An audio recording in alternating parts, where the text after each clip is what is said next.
प्यारे बच्चों, today's topic is palace and king in Harappan civilizations. इतनी बड़ी सभ्यता, इन सभ्यता में ड्रेनेज सिस्टम या टाउन प्लानिंग या वेट एंड मेजरमेंट या फिर एक यूनिफॉर्म स्क्रिप्ट ये इंडिकेट करता है कि ये सिविलाइजेशन किसी न किसी रूलिंग सिस्टम के द्वारा रूल होता होगा। बच्चों, as you are looking on the board, large building of Mohenjodaro mark as palace. जो बड़ी बड़ी बिल्डिंग्स हैं मोहनजोदारो को, उसको एक पैलेस के रूप में हिस्टोरियन आइडेंटिफाई किए हैं। उनकी पहचान इतिहासकार एक महल के रूप में किए हैं और ऐसा प्रिडिक्ट करते हैं कि वहाँ पे रूलिंग फैमिली रहते होंगे। Next, stone statue was known as priest king. एक स्टैचू वहाँ पे मिला है स्टोन का। एक व्यक्ति हैं जिनकी थोड़ी सी आंखें खुली हुई है और वो राइट साइड से शॉल ओढ़े हुए हैं और उनको हल्की हल्की बियर्ड अर्थात दाढ़ी है। तो उसकी पहचान इतिहासकार ने एक प्रिस्ट किंग के रूप में लिया है। तो ये भी एक विचारधारा है कि पूरी हड़प्पन सोसाइटी एक रिलीजियस हेड के द्वारा या एक प्रिस्ट किंग के द्वारा रूल होता होगा। Next, Harappan society was without ruler, everybody had the same status. इस पॉइंट ऑफ व्यू को हम लोग अगर कंसीडर करें तो इसका मानना है, कुछ आर्कोलॉजिस्ट का मानना है कि यहाँ पे कोई पार्टिकुलर रूलर नहीं थे। As you are looking on the board, Harappan society was without ruler. यहाँ पे कोई रूलर नहीं थे। Everybody had the same status, हर व्यक्ति का समान अधिकार था और इस तरह से ये सिस्टम रूल्ड होता था या रन करता था। नेक्स्ट पॉइंट अगर हम लोग देखते हैं, there was no single ruler but there were several. अर्थात कुछ आर्कोलॉजिस्ट का या हिस्टोरियन का ये मानना है कि वहाँ पे एक राजा नहीं होते थे, वहाँ पे एक कम्युनिटी के द्वारा, एक ग्रुप ऑफ पीपल के द्वारा पूरे सिविलाइजेशन को रूल किया जाता था। Dear student, there is no single concept or single view of the historian or archaeologist regarding the ruling system of Harappan civilizations. एक ग्रुप जो है आर्कोलॉजिस्ट का, they suggested that the Harappan society had no ruler and so everybody enjoy equal status. एक view ये है कि कोई ruler नहीं था, सभी लोग इक्वल स्टेटस को एंजॉय करते थे। दूसरे ग्रुप को बिलीव करें हम लोग आर्कोलॉजिस्ट का, तो उनका मानना था कि no single ruler was there but there were severals. अर्थात एक व्यक्ति के द्वारा नहीं, एक समूह के द्वारा पूरी सभ्यता रूल होती थी। The civilization was ruled by not a particular person but with the help of communities. अर्थात पूरे समुदाय मिलकर के इस सभ्यता को रूल करता था। तीसरी विचारधारा को माने, थर्ड थ्योरी को माने, तो उसमें कहता है कि entire community could have collectively made all rule and regulations and implemented in Harappan civilizations. अर्थात पूरी समुदाय एक साथ बैठ करके रूल और रेगुलेशंस को ड्राफ्ट करते थे या डिज़ाइन करते थे और फिर उसको इम्प्लीमेंट कर देते थे, मतलब लागू कर देते थे और जनता उस नियम कानून का पालन करती थी। इस तरह से ये सभ्यता सुचारू रूप से, सुव्यवस्थित रूप से और सुसंगठित रूप से चलाया जाता होगा। Dear class, the other concept regarding the ruling system of Harappan civilizations, एक मोहनजोदारो में एक स्टोन मिला है, एक स्टैचू मिला है स्टोन का, जो एक ह्यूमन का है, एक मैन का है, जिसमें हल्की सी दाढ़ी है and they put shawl on the right shoulders and historians recognize or labeled that man of stone is as a priest king. Archaeologist एक सिमिलरिटी सेटअप करना चाहते हैं क्योंकि Harappan civilization and Mesopotamian civilization दोनों इक्विवेलेंट टाइम पे था और Mesopotamian civilization में प्रीस्ट किंग रूल करता था.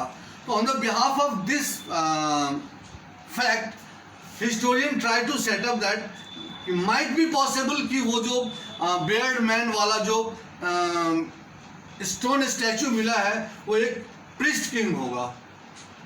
इन the light of the fact ritual practice of the Harappan civilizations जैसे अग्निकुंड का मिलना या ग्रेट बाथ एंड ब्रिक्स की पूजा या फिर मोहरों पे कुबरा बैल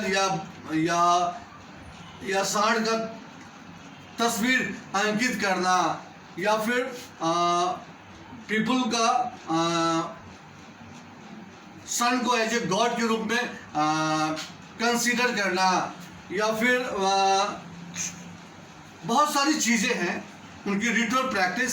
इनके बिहाफ पे भी we can say that the entire society of Harappan civilization was ruled by the priest king.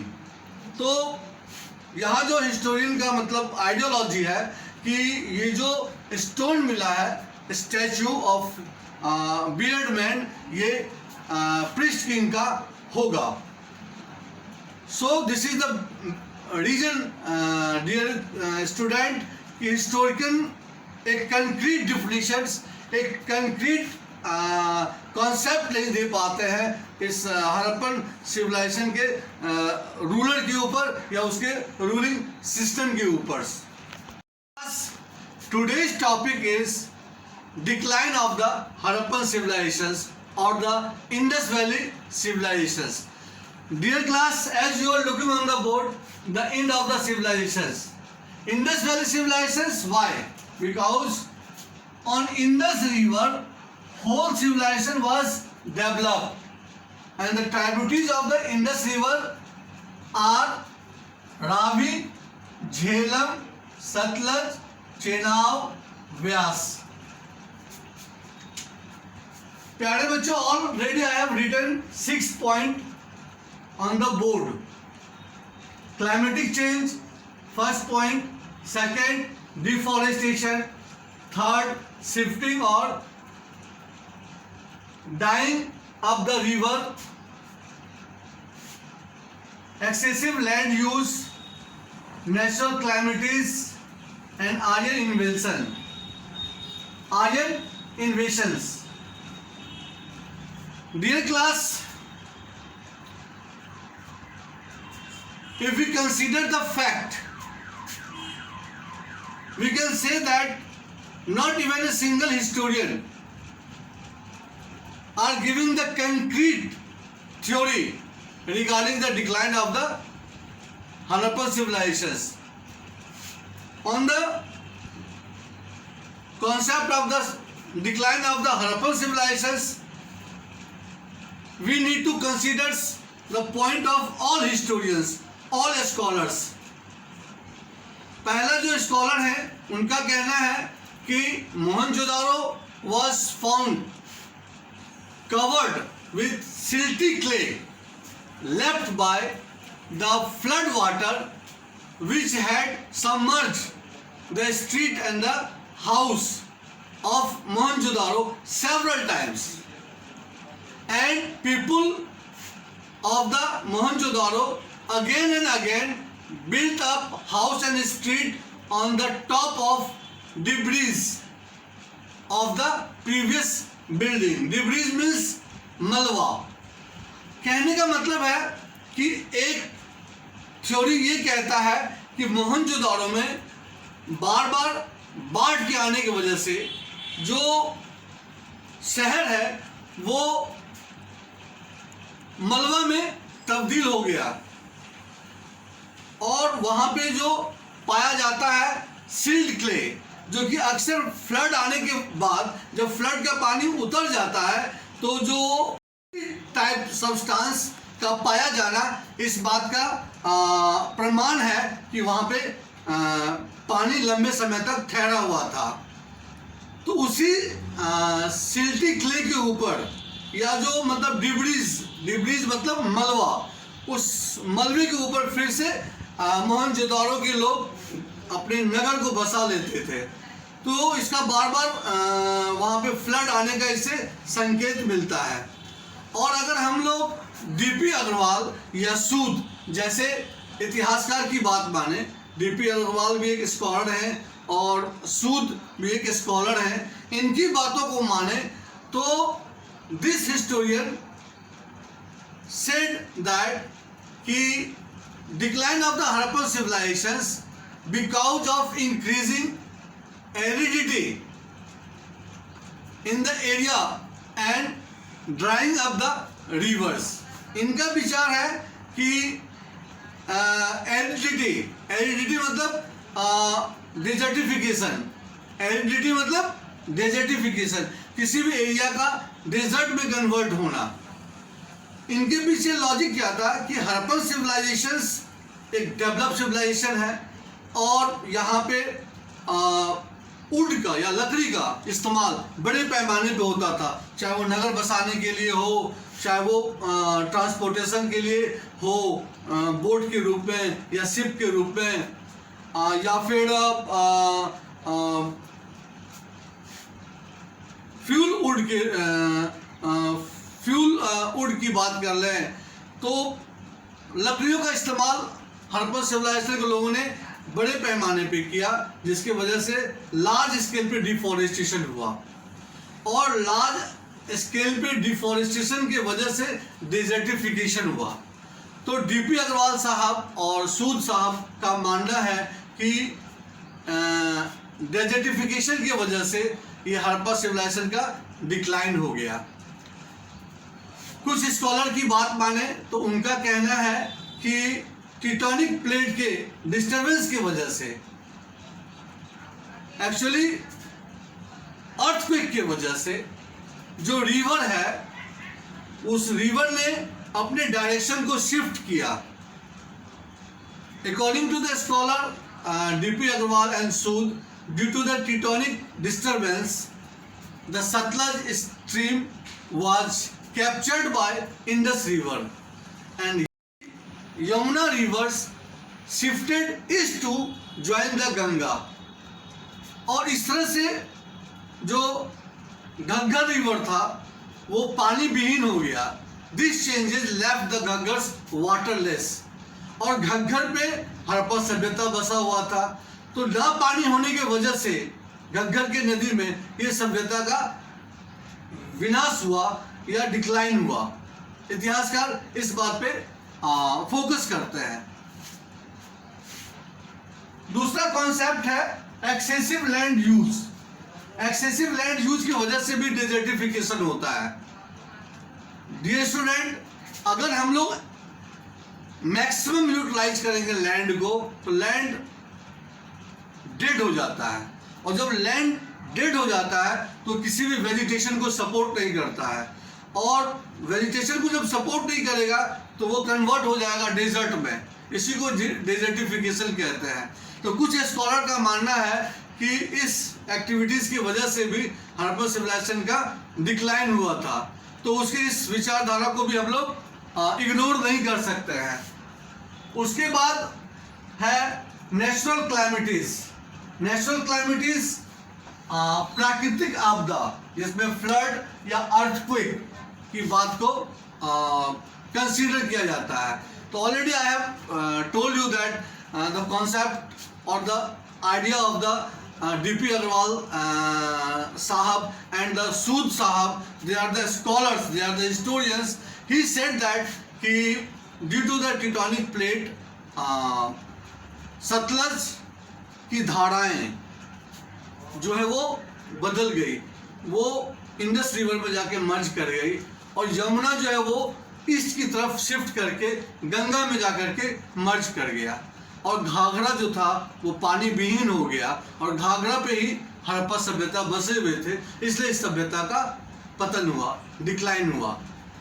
Next जो है आइडियोलॉजी है वो है आर्यन इन्वेंशन, अर्थात ये भी प्रिडिक्ट किया जाता है कि सेंट्रल एशिया से आर्यन लोग आए होंगे और वो लोग हड़प्पन सिविलाइजेशन के लोगों पे आक्रमण किया, क्योंकि मोहनजोदाड़ो में बहुत सारा स्केलेटन मिला है और वो स्केलेटन इस बात का प्रमाण करता है कि ये आर्यन के इन्वेंशन के वजह से ही ऐसा हुआ है कि आर्यन लोग आक्रामक होते थे, वो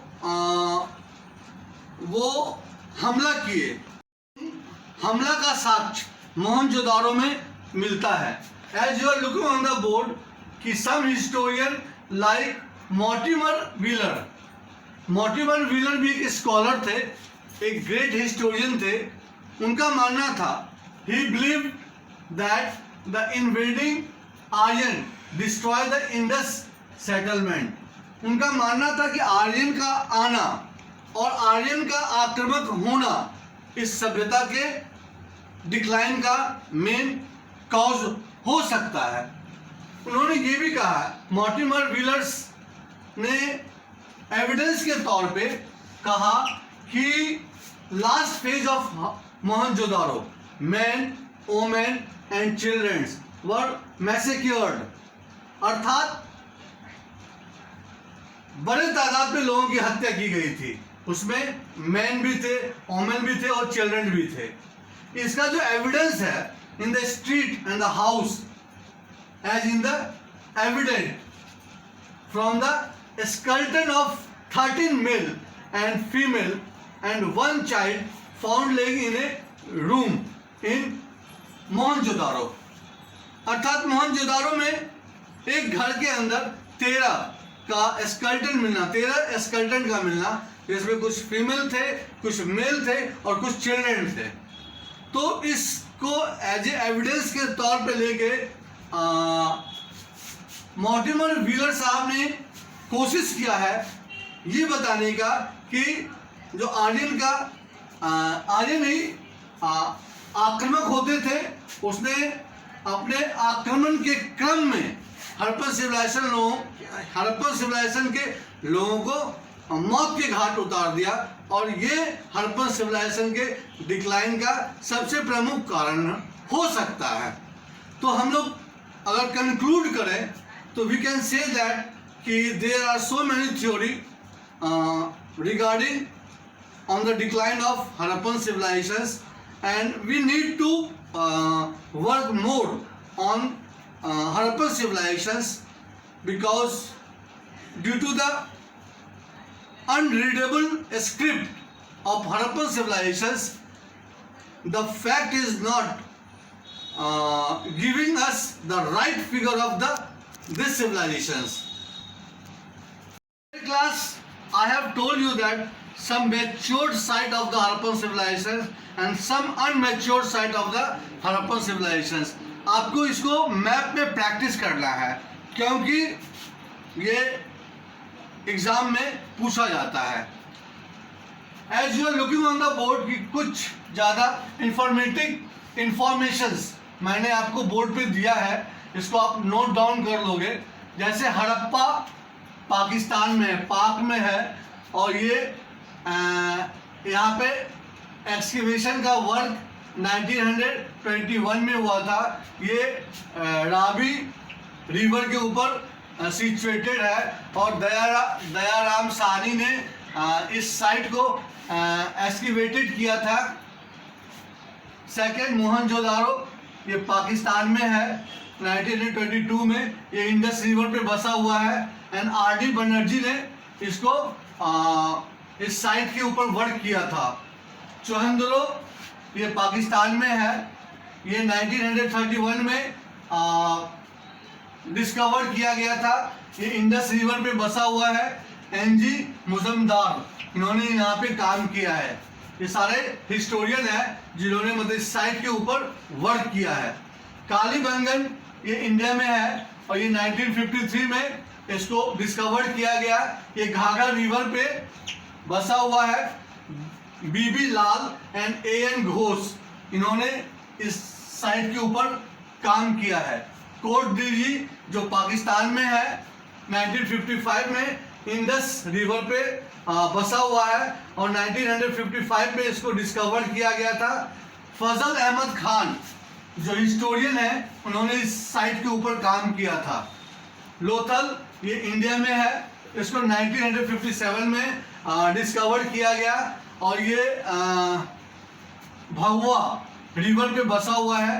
एंड एस.आर. रॉय जो इतिहासकार है, he work on this site. Surkotada, it is discovered in 1972 and J.P. Joshi जो इतिहासकार है, हिस्टोरियन है, उन्होंने इस साइट पे काम किया है।